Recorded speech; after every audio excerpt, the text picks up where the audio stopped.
Hi, I'm Daniel Foley from the Abundant Life Training Center, and this is our monthly updates for the month of November 2020. So the monthly updates are a time to get connected on where we are on God's schedule, on his yearly cycle. It's also a time where we will be talking about some just updates of new things we're thinking about, things we're learning, things we're working on implementing into my own life as we go. So let's get into these updates. So in the yearly cycle, in November, we are in a big time of the year for shifts, for repositioning. Think about every year as time moves forward. Hopefully, we've been working, we've been preparing, we've been pursuing the vision that God has put into our hearts. And every year, hopefully, we're growing, and hopefully, we've grown to a new level. Well, every year as time moves forward, we must be constantly repositioning to position ourselves for that next level. So God wants to reposition us every year, I believe, because he created every year to lead to breakthroughs and growing and growth and shifting and repositioning to a new level. But this is also a time as those shifts begin to take place. These transitions sometimes will take some time and will test our patience potentially. Think about you can't take hot glass and just put it immediately into a freezer. You got to give it some time to cool off. We're in a time of the year where the weather is starting to cool down. And it's a time where we begin to shift, we begin to reposition, but these transitions usually take a little bit of time. It can feel like it's a long, drawn out process sometimes, so be aware of that. Now keep in mind, whenever we're talking about repositioning, it's going to take courage to reposition. God will often open doors to new opportunities, to new things, to the next level, but it will require faith and courage to reposition. Why? Because it looks scary to make changes. It looks scary to take a jump to the next level. It's going to take some courage to reposition, but God always gives us the free will. He gives us the choice as to whether or not we will reposition or not. So if you're in a time right now where there's a lot of things shifting, maybe God's opening opportunities to the next level, new doors to new things, and you're in decision time. The Bible talks about, in the Old Testament, there's a phrase that's used that's called the valley of decision. If you're in the valley of decision where you're trying to figure out which way to go, God says, I set before you life and death. Choose life. Choose the way that you know he's telling you to go, because it probably is going to look scary. It's always going to require faith to go through that door, but choose life. Choose to level up to the next level. Choose to keep growing rather than to settle and getting stuck where you are. In the Old Testament, the example, the people are journeying to the promised land, but some of the people never made it there. They chose to settle on the other side of the Jordan River and never crossed over into the promised land. And then they regretted it later. So if you're faced with those decisions, even though it looks scary, even though it's going to require courage, it's going to require faith, there's probably going to be a higher level of commitment and work required of you on the other side of it as well. But if you're in the valley of decision, choose life. Follow your peace. Follow the path that you know God's prompting you to go down, even if it looks scary. And this is a time as well, as we move to the next level. Think about it, it's going to require immersing yourself. It's going to require committing and immersing yourself in the things of God at a higher level. Clothing yourself with him. Clothing yourself with the righteousness of Christ. So these are some updates on the yearly cycle. Now let's get in. We're going to kind of work from the inside out. Some things we've been learning and implementing spiritually, then mentally and emotionally, grace, and then into the practical areas like finances and health. So spiritually, some things to think about. Jesus is the author and finisher of our faith. Something I've learned is this. I heard someone say this recently. If he's authored it, meaning you're in that valley of decision, or he's commanded you to do something. Maybe it's to start a business, maybe it's to start a ministry, maybe it's to write a book, maybe it's to purchase something that he's telling you to purchase, whatever it may be. If he's authored it, he is obligated to sustain it and to finish it. Anything that he's prompting you to do, it's up to him to sustain it. He's the source of supply. It's up to him to sustain it. He is the author and the finisher of your faith. So you can rest if he's authored it, if he's told you to do it. It's up to him to fulfill it. As the example, I was just talking to somebody last night about the process I've gone through for writing books. Most every book I've written, God has given me the title and said, Start writing this book. Start writing 7 Dates with Jesus. Start writing The Miracle Year. Start writing Cracking Heaven's Code. Start writing The Eighth Date. And The Eighth Date was the funniest one of all. I had literally no clue what the book was about. But sure enough, over time, God begins to supply. He began to teach me. He began to show me what was supposed to go into every one of those books. He's the author and the finisher of your faith. If he's authoring something, he's asking you to take a step, it's up to him to sustain it. Keep in mind, too, it's only little tiny shifts in our beliefs and our perspective on the inside. A small shift in your beliefs, a small shift in your perspectives on the inside can lead to huge, massive changes on the outside. We get a good shift on the inside, a change of belief, reframe of perspective. All of a sudden, that changes how we do everything. It changes the practical results we get in every area. So something I've been thinking about a lot lately as well is that this idea of moving from believing to knowing, moving to a place where we know and we have confidence. And that's the state we enter into when all doubt is removed. When we get to this place where all doubt is removed, where we trust that God is always going to come through. He's never going to fail us. He's never going to let us down. When all doubt is removed, we move into this state of knowing him better, of knowing him, of knowing his character, of knowing his essence, how he's going to come through every time. And we develop confidence. And I've learned that this, I used to be a person, I was fairly confident in myself. But even Jesus says, I can do nothing on my own. Even Jesus said that. He says, the Father in me that does the work.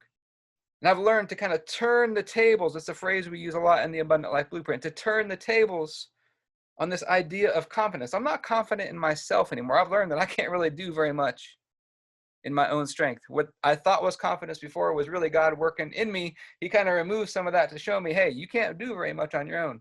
But it's this confidence, it's this trusting, it's this knowing that, number one, God is willing and he is able to do whatever you ask of him.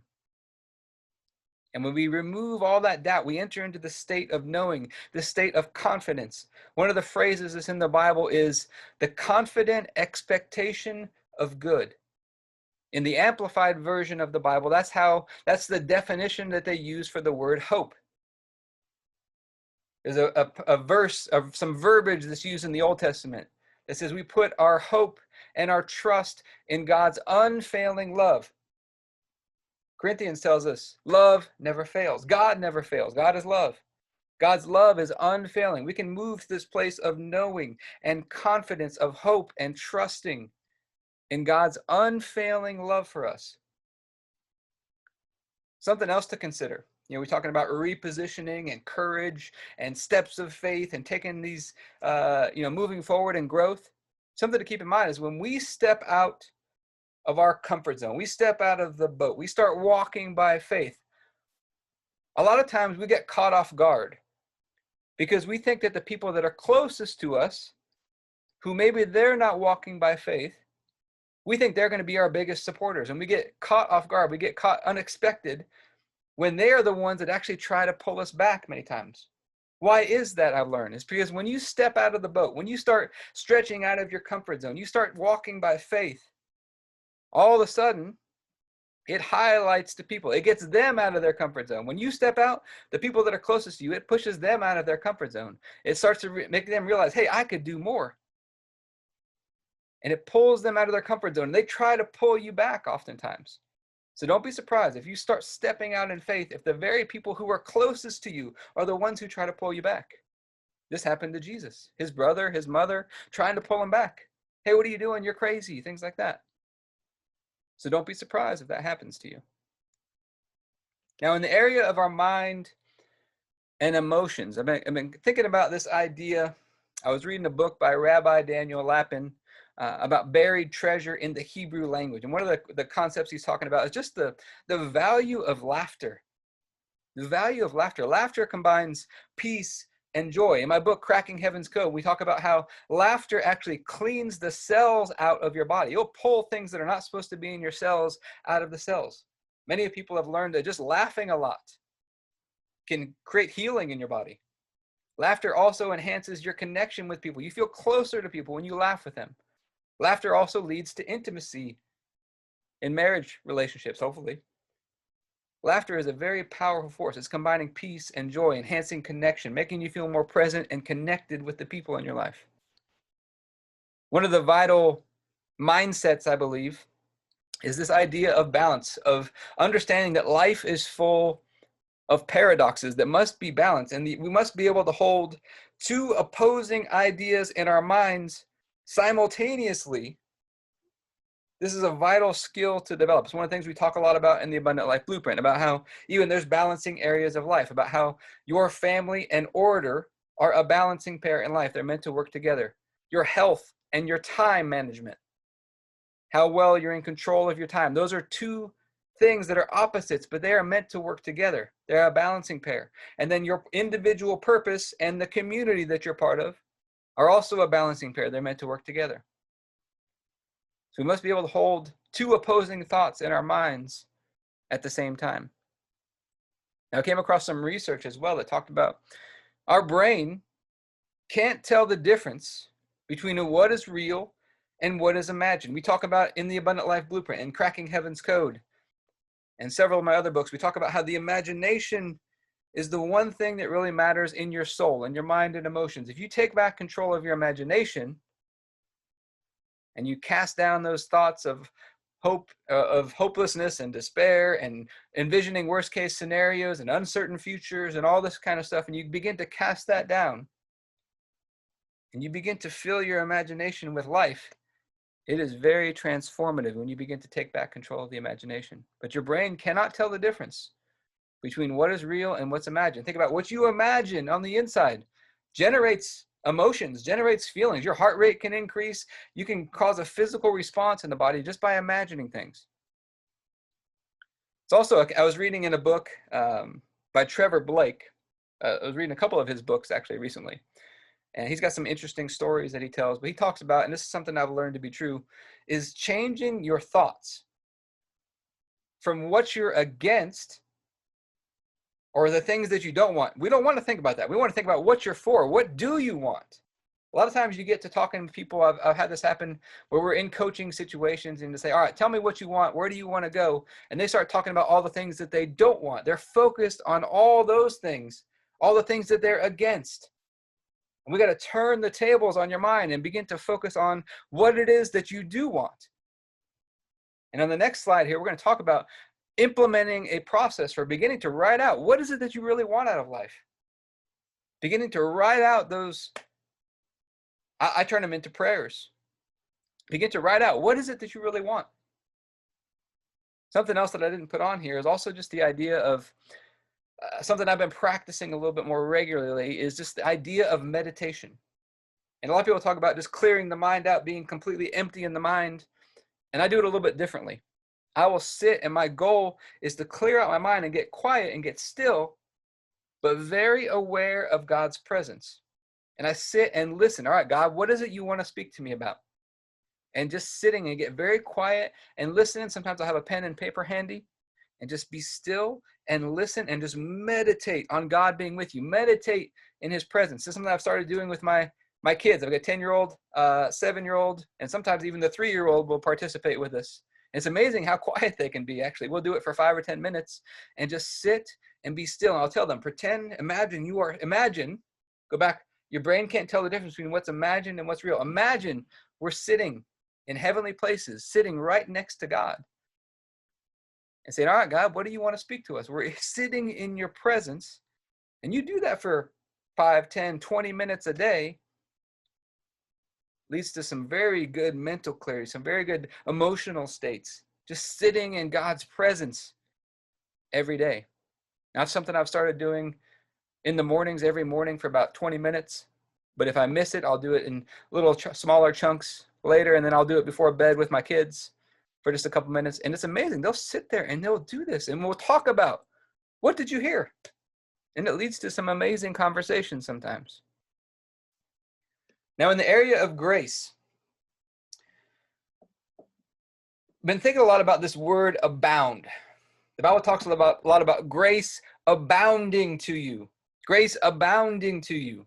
God's grace abounding. Grace is the results accelerator. Grace is God's power right here in the right here and now in the present moment that's available to help you in every area of life. It's learning to tap into his power rather than having that confidence in yourself. Well, the word abound, the Latin root for that word, implies a wave or a surge. Earlier this year, right around the time when the coronavirus pandemic hit, it didn't look like it at all, but God gave me kind of a prophetic vision talking about a tsunami of blessing is coming. And what is he talking about? It's this wave, it's this surge. His grace is about to abound through those who will receive it. We got to learn to get out of the way, receive it, to get out of the way and let it flow through us. And then I came across this verse, Isaiah 40, verse 12. God gives power to the faint and gives strength to the weak, causing him to multiply and abound. Another definition of that word abound is to increase greatly. Then God tells Noah in the Bible, be fruitful, multiply, and increase greatly. So you see this progression, fruitful, multiply, abound, or increase greatly.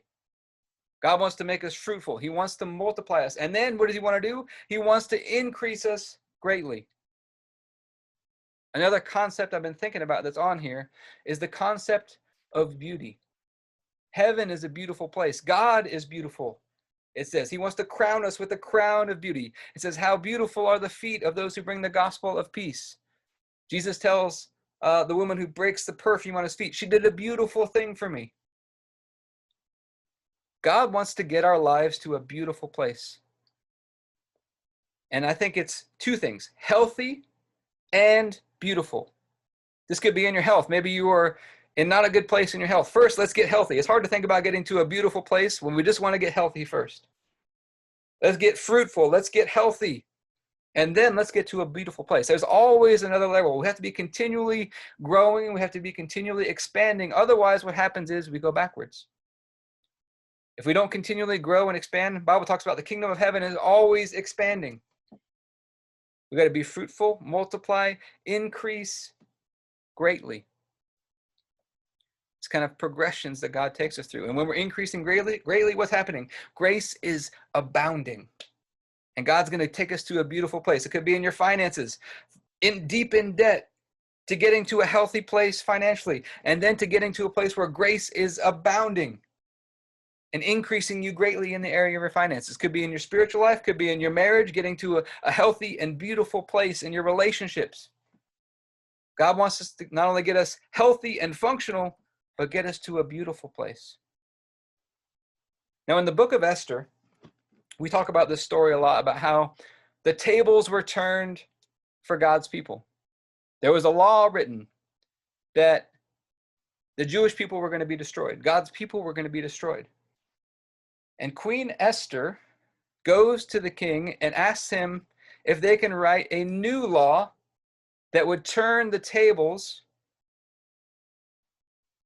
Because in those days, once a law was written, it could not be undone. So what do they have to do? They have to write a new law that overrides the old law.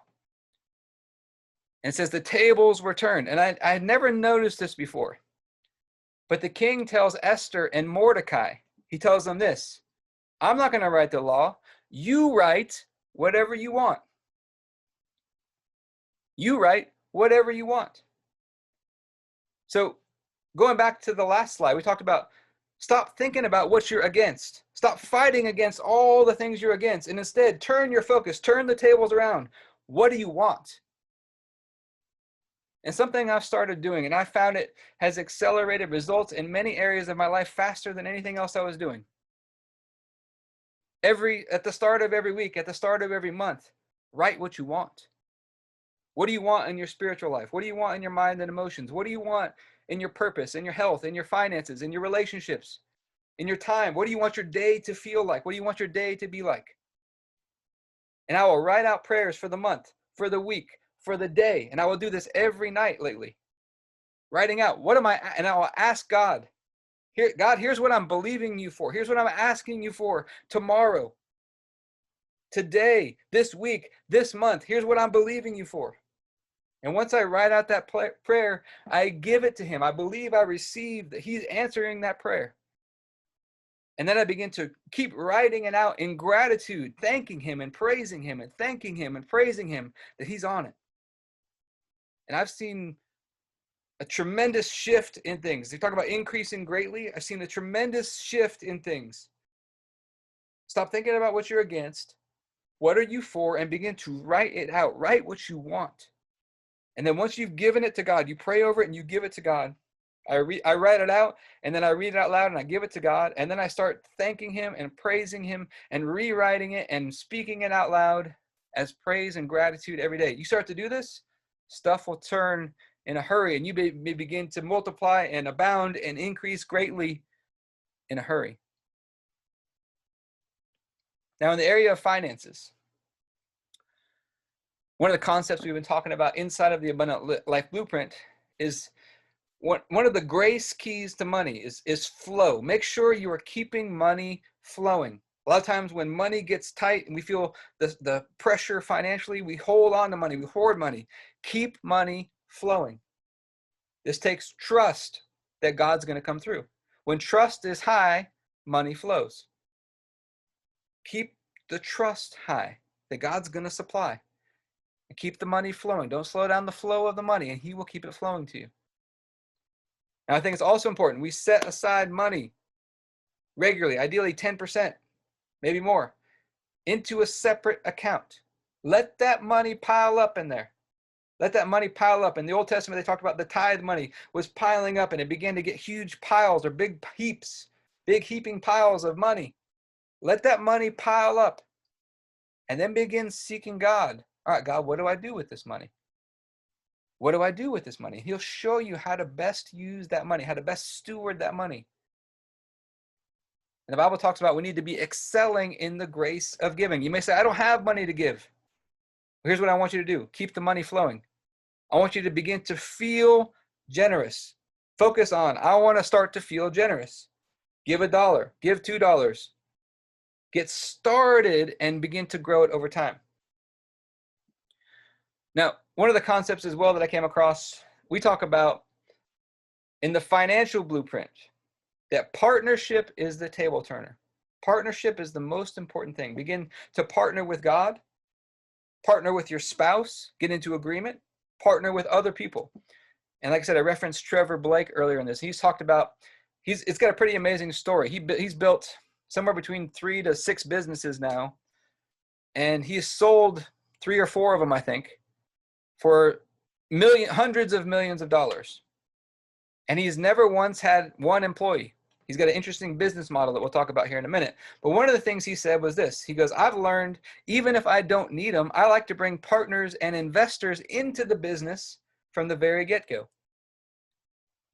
Many people will say, well, I don't want to give up equity. I don't want to do that in the beginning if I don't need to. And he says, I actually prefer to do it. And I think that's been one of his secrets to why he's grown. He's grown like 5 or 6 businesses to something like $100 million each in the span of about 10 to 12 years. And he says this is one of his keys. He brings partners and investors in early. He said, here's the reason why. Number one, when you have investor money, you don't have to pay it back like a loan payment. You pay it back if you make money. That's what partnership is.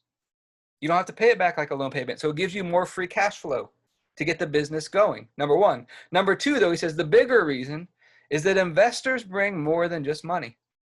They bring their network, they bring their wisdom, their experience, their resources, possibly equipment, whatever it is that's needed, they bring it to the table. And think about this, we get to partner with God. God's invited us to partner with him. We get access to everything that he knows, everything that he has. His network of people, we get access to that when we partner with him. So some concepts to think about. Now, in the area of family, we talk about it's important to always be growing, always be expanding. And part of that is making sure we have continuity from one generation to the next. Continuity from one generation to the next, meaning that the wisdom, the things that you learned, the lessons that you learned are passed on from one generation to the next so that the next generation doesn't have to start from scratch. They start at a higher level than you did. And they can stand upon your shoulders and keep building and keep growing. And hopefully they do the same for the next generation. But if you've got important lessons, things that you need to pass on, you got to find a way to make sure that those things get passed on from one generation to the next, whether that's telling them verbally with stories or whatever it may be, or writing a book and giving it to them, or whatever it may be. You got to make sure those lessons are passed on from one generation to the next. Now, in the area of order, we talk a lot about in the area of order. God is a God of order. He orders our steps. One of the biggest keys to order is proper positioning, putting everything in the right position or the right sequencing. One of the things I've learned about order is you can't get to the truth without proper order or sequencing. So you think about someone's in a court of law and they're telling their testimony of what happened. Well, you can't get to the truth of what happened until you put the steps of everything that happened in the proper order. Because you take the steps out of order, it changes the truth of what happened. Well, so-and-so did this, but it was before or after the other person did this, or whatever it may be. It changes the story. To get to the truth, and we need the truth, because why? The truth sets us free. We have to have proper order or sequencing in everything we do. Couple things on health. Came across this as an ancient Jewish quote. Rise early in the morning like a lion. Rise early in the morning like a lion. Wake up ready to attack the day. I like to write out what I want for the day, what I want out of the day the night before. And now I wake up, I'm like a kid on Christmas morning, ready to go. I've prayed over it. I've given it to God. Now, God, let's go. And I start praising him and thanking him for bringing those things to pass that day. And you wake up excited for the day. I was reading a book, I think it's called Unlocking Greatness.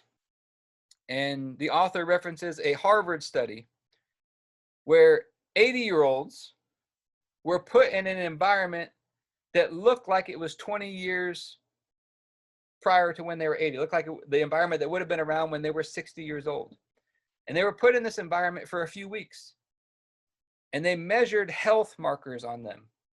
All of their markers for arthritis, flexibility, strength, aging, all these types of things. They started measuring all these markers, and all of them got younger. All these 80-year-olds got younger by immersing themselves in a different environment, a youthful, younger environment. And actually, they took pictures of them, and they showed the pictures to random people, and everybody said that the guys who had been in the youthful environment, they looked younger. Well, think about this. We talked about earlier, immersing yourself in God's presence. You're taking your seat with God in heavenly places with Christ. You're immersing yourself in the environment of heaven. If you did that for 20 minutes every day, do you think that would make you younger? You would feel younger, you would feel better, and you could immerse yourself in that culture, in that environment all day. How do you know? Righteousness, peace, and joy. In the Holy Ghost, there's righteousness, peace, and joy. You can immerse yourself in an environment, in an internal culture of righteousness, peace, and joy all day long, no matter what's going on around you. Think about the book of Philippians. The Apostle Paul is talking repeatedly about rejoice, have joy. Well, he wrote that when he was in prison. If he can do that, we can stay focused. We can keep our mind fixed on God and being present with him, because in his presence, there's fullness of joy. That's going to lead to feeling younger. It's going to lead to feeling better, feeling more energized. Now, in the area of our time,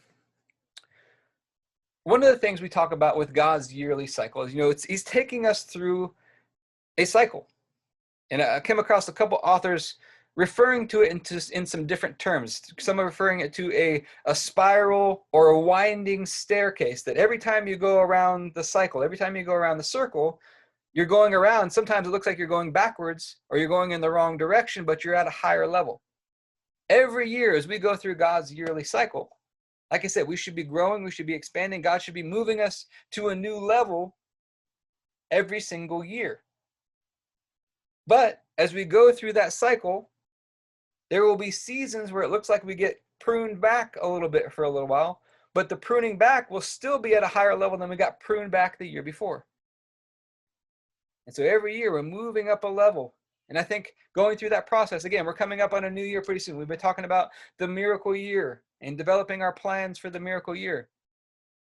This is a time, begin to write out, what do you want? What do you want Write it out. What do you want out of 2021? Write it out.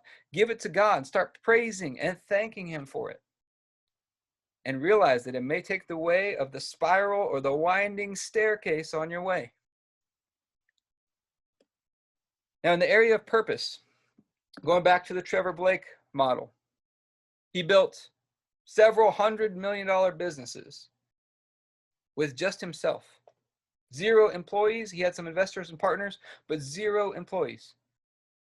How did he do it? He did it with a virtual business model where he was the main hub. He calls it a hub and spoke model. He was the main hub. And then anything that he needed, he contracted out or hired other businesses to do the work. He said that he believes that was the reason why it was so successful, was because he didn't have all the cash flow issues of hiring a bunch of people and building a team and having people to manage. He said eventually there's a time for that probably. But when you're first getting going and you're building the business, in his case, he's like, I'm not the person to do the bigger team and hiring all the people. So he sold the businesses when it was time for that. But he built this virtual business model that was literally just him, and he's outsourcing everything else that he can't do. And he's building a team of outsourced vendors that are and consultants that are doing the work for him. And he said often they would do a better job than employees would because it's their thing, it's their reputation on the line. And they're not sitting around the water cooler and talking and wasting time and wasting money. He said that we didn't have to have any meetings, barely ever. And he built this virtual business model that could thrive and it could grow, had very low expenses. So these are some things to be thinking about, some exciting things I think to be thinking about.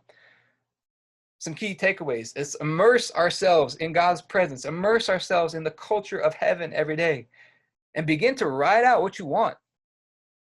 What do you want out of life? Think about every area of life. What do you want? Pray over them. Give them to God. He says, you ask anything in my name. You abide in me. You ask anything in my name, and God will do it for you. Write out what you want. Ask of him. Ask, seek, knock, give it to him, and then pray and thank him that he's working on it. And it will come at the perfect time. But I hope these things have been helpful for you. If you're not in our Miracle Year class, you can find information at our website, abundantlifetrainingcenter.com. We do a live training every week going through the different areas of life and hopefully getting to a place where you are writing out what you want. You can also at the abundantlifetrainingcenter.com, you can find links to all the books that we referenced that we've got as well. But I hope to see you guys sometime soon.